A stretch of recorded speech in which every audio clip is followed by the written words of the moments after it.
2024 लोकसभा चुनाव के पहले विपक्षी एकता की मुहिम के तहत सारी विपक्षी पार्टियों के नेता पटना में एकजुट हो रहे हैं और यहां पर तय होगा कि आगे नरेंद्र मोदी के खिलाफ कैसे चुनाव लड़ना है और सब कोई एकजुट होकर बीजेपी को परास्त करने की कैसे कोशिश करेंगे। हमारे साथ मौजूद हैं राष्ट्रीय जनता दल के राष्ट्रीय उपाध्यक्ष शिवानंद तिवारी जी।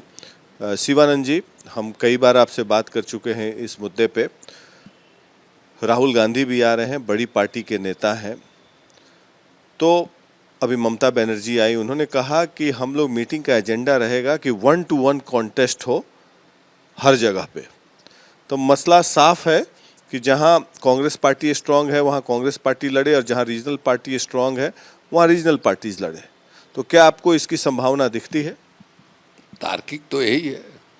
अगर आपका मिशन जो है वो जेन्युइन है और वाकई आपका कमिटमेंट है कि नहीं साहब, अगला जो लोकसभा का चुनाव है उसमें बीजेपी को हराना है, इसलिए हराना है कि बीजेपी के हाथ में आपको देश सुरक्षित नहीं नज़र आ रहा है, संविधान सुरक्षित नज़र नहीं आ रहा है, हिंदू राष्ट्र बनाने की बात हो रही है, जिस ढंग से देश को चलाया जा रहा है, मणिपुर में आप देख लीजिए, चीन के मामले में आप देख लीजिए, जिस तरह से खुलेआम जो है नफरत फैलाया जा रहा है समाज में, इससे अगर देश को निकालना है, उबारना है, तो आपको भारतीय जनता पार्टी को हराने का लक्ष्य आपको बनाना पड़ेगा। और अगर ईमानदारी के साथ आप बना रहे हैं तो 1-to-1 की फाइट की कोशिश करनी होगी। हम ये मानते हैं कि बहुत आसान नहीं है, ये कठिन है। और ख़ास करके जैसे मान लीजिए उत्तर प्रदेश है या बंगाल है, इस तरह के जो राज्य हैं वहाँ कठिनाई जो है ज़्यादा होगी, या दिल्ली को भी आप उसमें शामिल कर सकते हैं। तो हमको ऐसा लगता है कि ये जो बैठक हो रही है, आप देखिए कि ममता बनर्जी के सुझाव पर ही हो रही है। आपको याद होगा कि नीतीश कुमार और तेजस्वी वहाँ गए थे, उन्हीं का ये सुझाव था कि भाई 1977 में जब प्रकाश नारायण ने सारे विपक्षी पार्टियों को एक किया था, सब लोग मर्ज होकर करके जनता पार्टी बनी थी, तो बिहार में ही वो बैठक हो, पटना में ही वो बैठक हो, इसका मैसेज एक अच्छा जाएगा। तो खुद उन्हीं का की सलाह थी। तो एक डिफ़िकल्ट स्टेट जो है वो बंगाल भी है, तो बंगाल में ममता बनर्जी का कमिटमेंट इस तरह का है, तो हमको लगता है कि भाई मैंने लेन देन तो करना ही पड़ेगा आपको, कहीं भी करना पड़ेगा आपको लेन देन, बगैर उसके जो है काम चलता नहीं है। अब हम कहें कि नहीं साहब हम अपनी जगह पर खड़े रहेंगे और अगला पार्टी जो है वो आगे बढ़ के हमसे मिले, ऐसा नहीं चलता है। दोनों को कदम जो है बढ़ाना पड़ता है, तब जो है एक जगह आप पहुंचते हैं। तो कल देखिए किस तरह से लोग तय। आपने पहले मेरे इंटरव्यू में ही कहा था कुछ महीने पहले कि कांग्रेस को 200 प्लस सीटों पर अपनी नज़र गड़ा के रखनी चाहिए, बाकी रीजनल पार्टी को छोड़ देनी चाहिए। नहीं, इस तरह का हमारे देखिए उस तरह से हमारे नज़र में है भी नहीं कि 200, ये लोग खुद कह रहे थे, मीडिया में भी बात आई थी कि 200 सीट ऐसी है। अब इन सब चीज़ों को दोहराने का कोई मतलब नहीं है। सब लोग जो है बैठ रहे हैं, सब लोगों के नज़र में है कौन कहाँ से लड़ सकता है, कहाँ किसकी कितनी ताकत है, ये तो छिपी हुई बात नहीं है। इसलिए कल का नतीजा देखा जाए। पार्टी की क्या ताकत है बाबा? कांग्रेस पार्टी की क्या ताकत है और रीजनल पार्टी की क्या ताकत? देखिए ना, कांग्रेस पार्टी की ताकत एक जो है, एक तो कांग्रेस पार्टी का इमेज इधर बदला है। ये जिस ढंग से मैंने बबुआ बना करके रखा था राहुल गांधी को, उस छवि से राहुल गांधी बाहर आए हैं। जो भारत जोड़ो उनकी यात्रा हुई, कर्नाटक के चुनाव को जिस ढंग से उन्होंने कंडक्ट किया, या पार्टी के अंदर ही मैंने उनका था कि नहीं साहब मैंने हमारे मैंने गांधी परिवार से कोई जो है पार्टी का अध्यक्ष नहीं बनेगा, उस पर वो कायम रहे। खड़गे जो है बनाए गए, खड़गे का चॉइस जो है लग रहा है कि नहीं साहब बहुत अच्छा हुआ। और प्रॉपर जो रिस्पेक्ट होता है पार्टी के प्रेसिडेंट का, वो हर जगह कोशिश किया जा दिखा रहा कि उनके घर पर जाकर मीटिंग होती है। तो ये सारा परिवर्तन जो है हुआ है। और अभी उनकी अमेरिका यात्रा जो हुई, अमेरिका यात्रा में भी जिस ढंग से सवालों को उन्होंने फेस किया और बहुत आत्मविश्वास के साथ फेस किया। अब ये संकट जो है एक ढंग से चुनौती उन्होंने नरेंद्र मोदी को के सामने भी डाल दिया कि जिस ढंग से उन्होंने सवालों का जवाब दिया, नरेंद्र मोदी ने तो आज तक सवाल का जवाब नहीं दिया है। तो एक इमेज उनका बदला है। दूसरे हमने ये देखा कि कर्नाटक के चुनाव में जो पहली जो उनकी सभा हुई थी, जिसको लेकर के कंटेम्प्ट वाला केस हुआ था, उसमें उन्होंने सोशल जस्टिस की बात जो हम लोग हमारी पार्टी है या मान लीजिए मुलायम सिंह की पार्टी है, जिस भाषा में बात करती है उस भाषा में उन्होंने बात किया। उन्होंने कास्ट सेंसस का समर्थन किया, ये सर्वेक्षण का समर्थन किया। उन्होंने ये भी सवाल उठाया कि क्या वजह है साहब कि भारत सरकार के हर मंत्रालय में जो सेक्रेटरी रैंक का पद है उसमें सिर्फ 7 ही जो है पिछड़े या दलित या आदिवासी के लोग हैं। तो ये सारा सवाल जो उठा रहे हैं इसका एक बहुत बड़ा फर्क जो है पड़ा है। तो आपको क्या लगता है कि रीजनल पार्टी को भी तवज्जो देनी चाहिए, क्योंकि कांग्रेस बड़ी पार्टी है? हाँ, तो क्या किस रूप में उनको देना चाहिए? जैसे आप स्टेट वाइज हमको 3-4 स्टेट का एग्जांपल दीजिए। इस तरह से हम नहीं कर पाएंगे। ये कल बैठेंगे लोग, सबको मालूम है किसकी क्या ताकत है, किसका क्या स्थिति है, ये उसके आधार पर लोग बात करेंगे। हम जो है यहाँ से कोई उनको डायरेक्शन नहीं देंगे, सलाह दे सकते नहीं, सलाह हमारे सलाह का कोई मतलब नहीं है। यहाँ बैठे हुए हैं सब लोग, सीजन लोग हैं, परिपक्व लोग हैं, देश का नक्शा हमसे ज़्यादा बेहतर ढंग से वो देख रहे हैं, इसलिए हम कोई सलाह नहीं देना चाहेंगे। लेकिन ये तो बिल्कुल तथ्य है ही, पहले से लोग भी कहते आ रहे हैं कि जिन राज्यों में रीजनल पार्टी मजबूत है उसको तवज्जो तो देनी ही होगी आपको, बहुत स्वाभाविक है।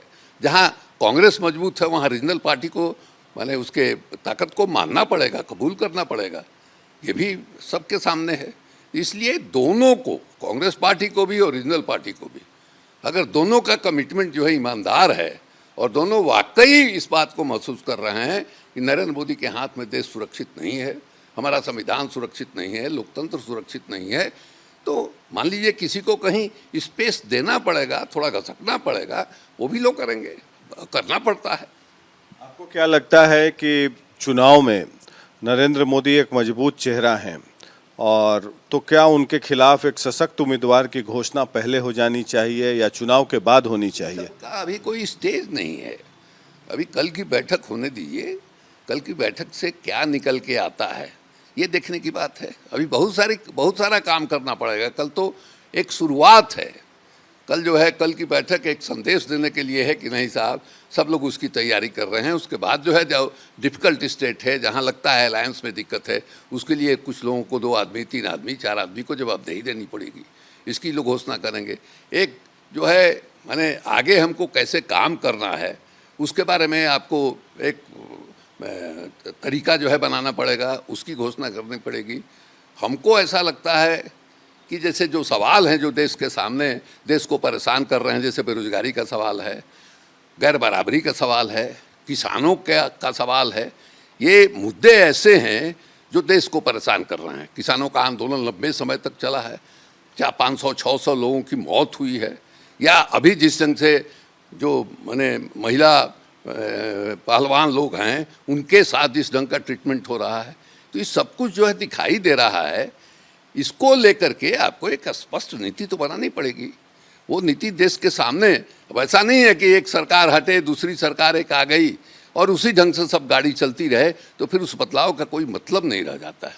इसलिए बदलाव जेन्युइन हो, और जिस ढंग से समाज में जहर जो है बोया गया है उसको आप कैसे माने उसको उखाड़ेंगे समाज से, इसकी भी योजना आपको बनानी पड़ेगी। बैठक बिहार में हो रही है और उसकी अगुवाई नीतीश कुमार जी कर रहे हैं, तो क्या आपको लगता है कि नीतीश कुमार जी एक प्रबल दावेदार हो सकते हैं विपक्षी पार्टी के नेता के रूप में? ये तो हमको लगता है कि जो लोग चाहते हैं कि नहीं 1-to-1 का फाइट नहीं है, वही लोग इस तरह का सवाल उठा रहे हैं। इसका कहाँ सवाल है? नीतीश कुमार एक नहीं अनेक बार कह चुके हैं कि हम कहीं से इस मामले में दावेदार नहीं हैं, हमारी एकमात्र इच्छा यही है। क्यों नहीं उनके बात को आप गंभीरता से लेते हैं? क्यों बार बार मीडिया के लोग जो है इसी बात को छेड़ते हैं? अभी इसका सवाल कहाँ उठ रहा है कि ये फलाना चेहरा हो ठिकाना चेहरा हो? इसलिए इस सब का कोई मतलब नहीं है। नीतीश कुमार ने स्पष्ट किया है और हम नीतीश कुमार के बात पर विश्वास करते हैं। लगता है कि नीतीश कुमार जी प्रधानमंत्री के पद के उम्मीदवार नहीं हैं, आप उन पर विश्वास कर रहे हैं? आप जो है आप फिर उसी जगह पर आप ले आ रहे हैं। इस सवाल का इस तरह से जवाब दिया जाए कि फंसे लोग। हम कह रहे हैं इसका सवाल कहाँ है? नीतीश, हमारे कहने का कहाँ सवाल है? ये तो नीतीश कुमार खुद कह रहे हैं।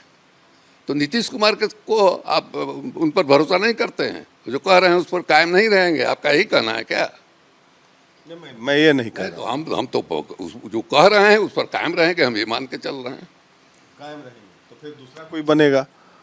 कोई ना कोई तो बनेगा ही ना हाँ। भाई। अब जैसे अभी रविशंकर जी से बात कर रहे थे तो वो कह रहे हैं कि बहुत सारे बाराती हैं जो आ गए हैं, दूल्हा कौन बनेगा। अरे भाई, हमारे यहाँ दूल्हा बनने लायक कई चेहरे हैं, उनके यहाँ दूल्हा तो एकमात्र है। कहीं भी माने बारात जाएगी, चाहे वो दिल्ली के लिए जाए, चाहे किसी प्रांत के लिए जाए, किसी पंचायत के लिए जाए, हर जगह उनका यहाँ दूल्हा एक ही रहता है।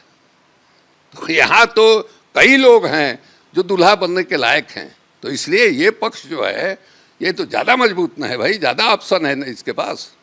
बीजेपी वाले ये भी कह रहे हैं कि देवगौड़ा जी और गुजराल जी का भी कार्यकाल हमने देखा है, देश ने देखा है, इनस्टेबिलिटी का टेन्योर था वो। हाँ, तो वो है, उससे क्या फर्क पड़ता है।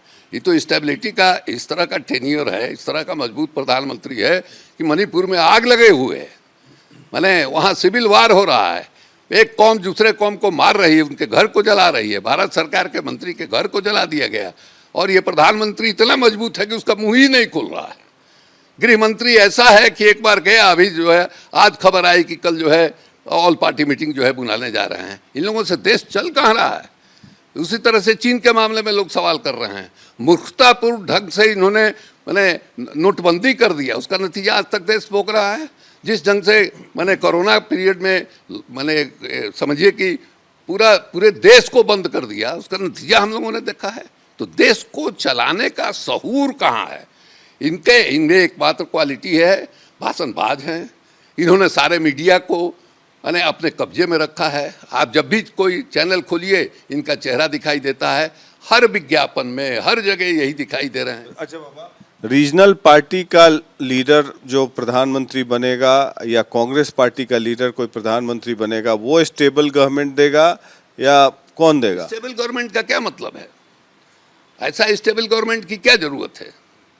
स्टेबल गवर्नमेंट का क्या मतलब है? तानाशाही वाली सरकार नहीं ना चाहिए भाई। रीजनल पार्टी का कोई भी नेता प्रधानमंत्री बनेगा, उसको 8, 10, 12 सीट से तो ज्यादा आएगा नहीं। जो कह रहे हैं उसकी बात को आप समझिए। स्टेबल का क्या मतलब है? तानाशाही नहीं चाहिए भाई, डेमोक्रेसी है। डेमोक्रेसी में नेशनल पार्टी में कांग्रेस पार्टी को भी ला रहा हूँ कि डेमोक्रेसी में जनता की बात सुनने वाली सरकार चाहिए। आपके गठबंधन की बात करूं मैं, कांग्रेस पार्टी स्वाभाविक रूप से बड़ी पार्टी है बाबा, तो उसको सीटें ऑब्वियसली ज्यादा आएंगी। आप साथ चुनाव लड़ते हैं, रीजनल पार्टी के पार्टियों को कम सीटें आएंगी, तो आपको क्या लगता है कि कोई रीजनल पार्टी का, आपके घटक दल से रीजनल पार्टी का नेता प्रधानमंत्री बनना चाहिए या नेशनल पार्टी जो कांग्रेस पार्टी का? ये हम नजूमी नहीं है, कल क्या होगा कि उसके आधार पर हम बताएं कि किसको बनना चाहिए। हित में क्या? क्योंकि फिर घुमा फिरा के आप सवाल को वहीं ले आ रहे हैं जहां हम लोग जवाब दे के आगे बढ़ चुके थे, फिर आप वहां पीछे ले। नीतीश कुमार पर सवाल था। हम नीतीश कुमार पर किसी भी प्रधानमंत्री के सवाल पर, प्रधानमंत्री डिसाइड करने के लिए कल की बैठक नहीं हो रही है। कल की बैठक हो रही है कि 1-to-1 फाइट जो है भारतीय जनता पार्टी से कैसे किया जाए, इसके लिए बैठक हो रही है। इस पर जो है सवाल होना चाहिए कि भाई इस पर हो पाएगा नहीं हो पाएगा। अभी प्रधानमंत्री का चेहरा बना चुनने के लिए आप उम्मीद करते हैं कि 1-to-1 फाइट के लिए लोग एक कंक्रीट रोड मैप तैयार कर लेंगे? हम उम्मीद पर ही दुनिया कायम है। अगर उम्मीद नहीं होती तो बैठक नहीं होती। इतने लोग जो आ रहे हैं सब लोग तो उम्मीद ही पर आ रहे हैं, तो हम क्यों ना उम्मीदी जाहिर करें? हमको भी उम्मीद है और निश्चित रूप से हम चाहते हैं, हम जेन्युइनली ये फील कर रहे हैं कि देश जो है एक गलत आदमी के हाथ में चला गया है। भारतीय जनता पार्टी नहीं, ये आरएसएस का संसेवक है। ये आपाद मस्तक जो है आरएसएस की विचारधारा इसके ये में है और उसी के अनुसार काम हो रहा है।